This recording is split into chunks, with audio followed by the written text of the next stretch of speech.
이재명 대표가 최근에 민주당은 진보가 아니다. 우리는 중도 보수를 맡아야 한다라고 밝혀서 보도가 많이 되고 있습니다. 들어보시죠. 앞으로 대한민국은 민주당이 중도 보수 정권으로 오른쪽을 맡아야 됩니다. 이게 우리가 진보 정권이 아니에요. 저기 지금 국민의힘 보세요. 지금 집권당이 돼가지고 정책을 내질 않아요. 근데 우리는 사실은 중도 보수 정도의 우리 포지션을 실제로 갖고 있고 진보 진영은 새롭게 구축이 돼야 되고요. 우리는 우클릭 안 했어요. 원래 우리 자리에 있는데. 민주당은 진보가 아니다.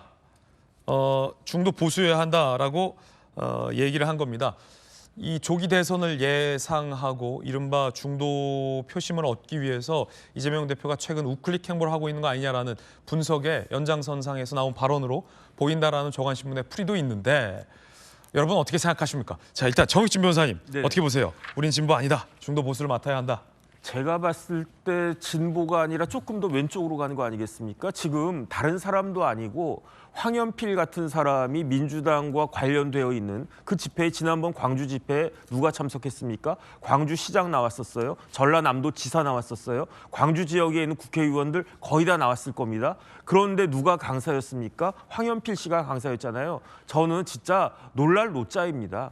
어떻게 역사를 공부한 이유가 성숙한 반미의식을 고취하기 위해서인가? 성숙한 반미의식 고취시키기 위해서 역사를 교육하는 데가 있을 거예요? 어느 나라겠습니까? 제가 봤을 때 크게 두 나라일 것 같은데 첫 번째 북한. 북한 가면요 맨날 반미의식 고취하고 진짜로 미국 놈들이 그 우리나라 선량한 피난민들한테 그 포 떨어뜨리고 그다음 비행기에서 폭탄 떨어뜨렸다. 이거 가르치지 않겠습니까? 그다음에 성숙한 반미의식이 필요하다라고 또 주장하는 나라가 어디 있겠습니까? 미국하고 경쟁하는 중국 아니겠습니까? 그런데 그러한 황현필 씨가 민주당의 강사로 나왔으니 황현필 같은 사람은요 제가 봤을 때 좌도 아니고요 그런 사람이 극좌 아니겠습니까? 그 다음에 뭐 이렇게 말도 안 되는 이렇게 거짓말을 갖다가 하면서 저렇게 가르친 사람이 그게 극좌인데 그 극좌에 붙어 있는 사람들이니까 지금 봤을 때 중도가 아니라 좌보다도 조금 더 좌편향되는 그러한 그 모습을 보여주고 있는 것이 아닌가.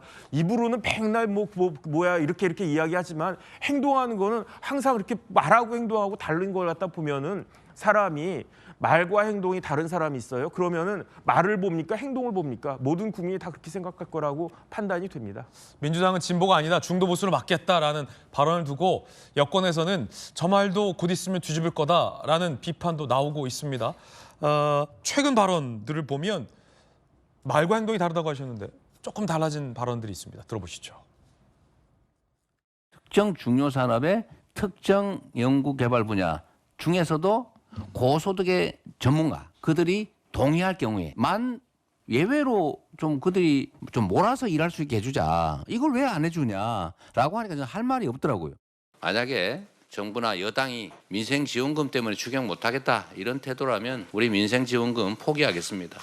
저처럼 십수년 보수 정권으로부터 탈탈 먼지 털듯이 털려도 아무 문제가 없는 깨끗하게 살아온 사람이 왜 방탄이 필요하겠습니까? 저는 불체포 특권 완화 폐지에 제가 동의하고 주장했던 사람입니다. 다 발언을 뒤집었다라는 논란이 일고 있습니다. 주 52시간제의 필요성에 대해서 강변했지만 결국 반도체법에서는 52시간 예외 조항은 제외됐습니다. 25만 원 민생지원금 포기하겠다라고 했지만 들어가 있습니다. 불체포 특권 필요 없다고 했지만 불체포 특권을 여러 번 내세웠던 이재명 대표.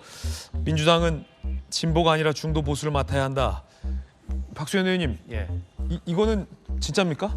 아니 민주당이 중도 보수로 확장되어야 한다는 말이 비판받아야 하는 말인가요? 아니 비판하는 게 아니라 그냥 묻는 그렇죠? 거예요. 진심입니까? 아니, 그렇게 당연히 그렇죠. 예. 그리고 이재명 대표 입장에서는 지금 언론의 보도를 보면 지지율이 박스권에 갇혔다 이런 아주 그런 평가를 받는 경우가 많는데 그런 상황에서 그 확장을 하기 위한 정치인의 변화 또 이재명 대표가 이야기했잖아요. 상황의 변화에 따라서 정치가 변하는 것, 정책이 변하는 것은 당연한 것이고 변하지 않는 것이 바보다. 바람직하죠. 이런 이야기를 하고 있는데 확장은 바람직하다. 예, 그렇습니다. 정치인이 여러 가지 변화를 시도할 수도 있고 정책을 낼 수도 있지만 어떻게 만족하게 100%다 성공하고 할 수 있겠습니까? 바꿀 수도 있죠. 그러나 그런 변화를 하지 않는 것이 더 문제 아닐까요? 저는 그렇게 생각하고요. 지금 예를 들어서 탄핵 이후에 조기 대선을 예를 들어서 전제로 얘기를 한다면 저런 어떤 변화와 확장은 의무입니다. 당연한. 그렇기 때문에 저런 어떤 이재명 대표의 변화 이런 것들이 오히려 국민의힘이라고 하는 그런 보수 정당의 영역까지를 침범하면서 쉽게 이야기하면 그런 어떤 이슈를 주도해가는 이런 상황이 정부의 주도권을 뺏긴 상황이 아마 여권으로서는 굉장히 당황스러울 겁니다. 그렇기 때문에 이재명 대표의 말에 자꾸 그 신뢰성을 떨어뜨리면서 그 판을 뒤집고자 하는 그런 서로 정치를 하고 있는 것입니다. 네. 그러나 이재명 대표가 됐든 또 국민의힘이 됐든 본질은 뭐냐면 결과적으로 누가 더 국민을 더 잘 살게 하고 희망을 주느냐라고 하는 것이지 지금 여야의 정치권의 싸움 이 자체가 본질은 아니다라는 생각이 들고 누구든 저렇게 하다가 예를 들어 못해서 비판을 받을지언정 안 하는 것이 더 큰 문제다 하는 생각을 가지고 있고요. 네. 그래서 이재명 대표의 저런 어떤 변화의 시도나 민주당이 중도 쪽으로도 확장되어야 된다고 하는 그런 주장은 저는 매우 당연한 일이고 의무다고 생각을 합니다. 예.